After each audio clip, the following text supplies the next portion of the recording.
тұрақ ақысын төлемегендер 10.350 теңге төлесе, көлігін дұрыс қоймағандар 17.250, ал көлігін рұқсат етілмеген жерге қалдырғандар 34.500 теңге айыппұл арқалайды.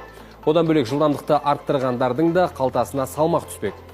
Атап өтейік, жылдамдықты сағатына 10-20 километрге арттыру 17.250 теңге, ал 20-40 километрге арттырғандар үшін 34.500 теңге болып бекітілді. Бағдаршамның рұқсат етілмеген түсіне өткендер үшін 34.500 теңге айыппұл қарастырылған.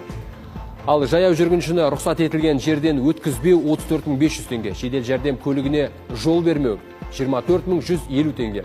Көлікті сақтандырусыз жүргізгендердің айыппұлы 17.250 теңге болса, жүргізуші куәлігінсіз жүргендер 69.000 төлейді.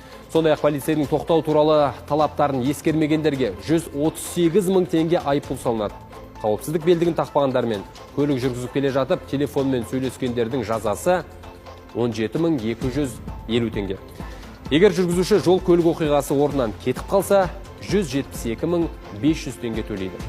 Ал жолда апаттық жағдайда туғызғандарға 34.500 теңге айыппұл қарастырылған.